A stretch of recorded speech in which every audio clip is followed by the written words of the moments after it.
একটা 16 বছরের ছেলে তার মাকে জিজ্ঞাসা করতেছিল যে মা আমার যখন 18 বছর হইব তখন তুমি আমারে কি গিফট দিবা।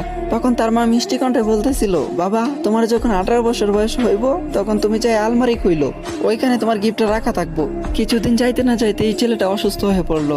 তখন তার মা তারা নিয়ে ডাক্তারের কাছে গেল। তারপরে ডাক্তারে অনেক পরীক্ষা নিরীক্ষা করার পরে জানতে পারলো যে ছেলেটার 2টা কিডনি ড্যামেজ হয়ে গেছে। এই কথা শুনে তো মা পুরোপুরি ভেঙা পড়ছে, অনেক কান্না করতেছিল। তারপরে এমনি এমনি 2 বছর কাইটা গেল। 2 বছর পরে যখন ছেলেটা পুরোপুরি ভাবে সুস্থ হয়েছে তখন বাড়িতে যখন ফিরে আসলো তখন ছেলেটা জানতে পারলো যে তার মার বেঁচে নাই, তার মা তারা চাইরা অনেক আগে চলে গেছে। তখন ছেলেটা অনেক কান্না করতেছিল, আর কান্না করতে করতে তখন মনে পড়লো যে আলমারির কথা। তখন সে আলমারির কাছে যায়, আলমারিটা কইলা দেখলো ওইখানে একটা গিফট বক্স রাখা।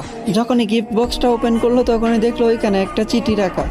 আর এই চিঠিতে লেখা ছিল, এ আমার কলিজার টুকরা, আরে ওই আমার কলিজার টুকরা, তুমি যখন অসুস্থ হয়েছিলা তখন আমি তোমার ডাক্তারের কাছে নিয়ে গেছিলাম। তখন ডাক্তারে বলতেছিল যে তোমার নাকি 2টা কিডনি ড্যামেজ হয়ে গেছিল, তুমি নাকি আর বেশি দিন দুনিয়ার আলো দেখতে পারবা না। তখন আমি এই সিদ্ধান্তটা নিছি যে আমার 2টা কিডনি আমি তোমার দিয়ে দিমু। হাই, এখন কি ভাবা যায়, মা তো মাই হয় তাই না? হে আমার কলিজার টুকরা, তোমার কি মনে আছে যে তুমি বলছিলা তোমার 18 বছর হইলে আমি তোমার কি গিফট করবো? হে আমার কলিজার টুকরা, হে আমার শেহজাদা, আজকে তোমারে আমি আমার 2টা কিডনি দিয়ে যেতেছি। সবসময় নিজের যত্ন করো, সাবধানে থাইকো। হ্যাপি বার্থডে মাই সান। আরে এটাই হয় মায়ের ভালোবাসা, মায়েরা কখনো স্বার্থ খোঁজে না। আর আজকালকার ছেলে মেয়েরা মায়ের কদর করতে জানে না। আরে ভাই, সময় থাকতে মায়ের কদর কইরো, হারায় গেলে কিন্তু আর পাইবা না।